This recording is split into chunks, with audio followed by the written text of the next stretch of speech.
Hello everyone welcome back to my channel Tarini coaching point को। तो friends देखंतु आपनकर Odisha staff selection commissioner means आपनकर ओडब्ल्यूएसएससी साइड रे गोटे न्यू नोटिस जारी ହେଇଛି ଯାକି आपनकर प्रिलिमिनारी एग्जामिनेशन रो तो तार आंसर की वर्तमान रिलीज हो जाइछि।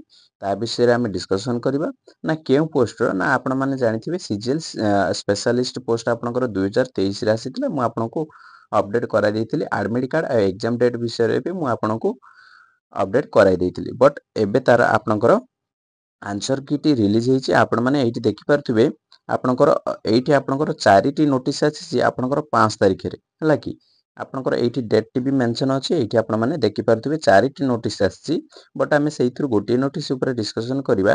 देखंतु आपनकर एठी आपनकर देखि पारथिबे 5 अगस्त रे आपनकर ए नोटिस टी देखंतु notice regarding to inviting objection of provisional answer key of preliminary examination of CGL recruitment आपनकर स्पेशलिस्ट पोस्ट पई एई नोटिस टे आपण माने डिस्कशन करबा।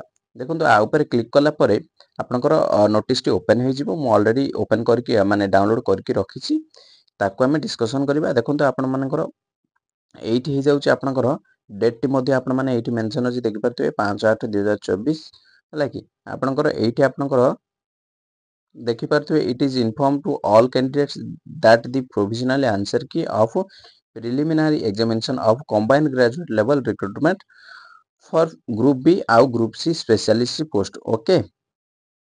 आपनकर 2023 रे जो पोस्ट आसीतिला आपनकर एग्जाम केबे हेतिला आपनकर 4/8 रे आपनकर एग्जाम कंडक्ट करा जायतिला। आपनकर ओएमआर मोड रे आपनकर ऑफलाइन एग्जाम कंडक्ट करा जायतिला बुझ पारले कि नै। आपनकर एबे तार आंसर की रिलीज हो जाइछि।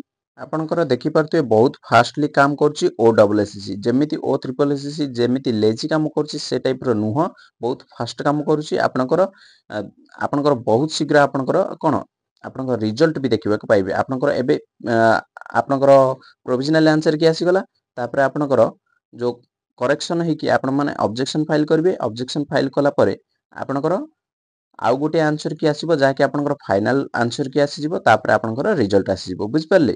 सेहिति पई आपण माने कोन करिवे ना फर्स्ट टाइम जदी चैनल को आसीजंती सो सब्सक्राइब करके रखिबे आगु को किछ इन्फॉर्मेशन आसीले मु आपनको प्रोवाइड करई नेबी बुझ पारले। एठी आपनकर देखुथिबे आपण माने देखिला परे जल्दी कोनोसी क्वेश्चन रॉन्ग लागुची आपनको द्वारा किछि भी डिपार्टमेंट द्वारा किछि भी क्वेश्चन रॉन्ग अछि तेबे ऑब्जेक्शन फाइल निहाती भाबे करिवे। केते तारिख डेट देइछि देखि पारथिबे एठी 8/8 मींस आउ आजि होउछि 5 तारिख आपनकर आउ 3 दिन देइछि ता पूर्वरु 8 तारिख ता पूर्वरु आपण माने ऑब्जेक्शन फाइल करिनबा आवश्यक बुझ पाले कि नै। आ केमिति आपण माने चेक करिवे देखंतु एइथिरे आपनकर आउ गोटे नोटिस अछि मु आपनको देखैबी। ए नोटिस ऊपर देखंतु एमिति आपनकर सब नोटिस अछि देखि पारथिबे।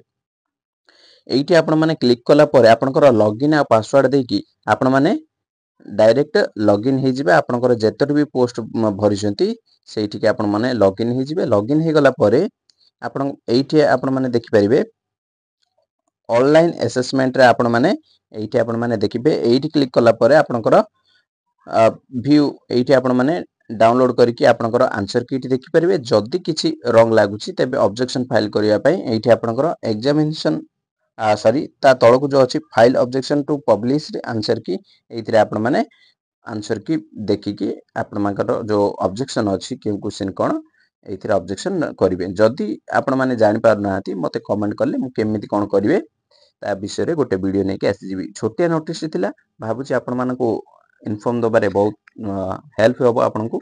सो नोटिस एति छोटिया नोटिस जय जगन्नाथ।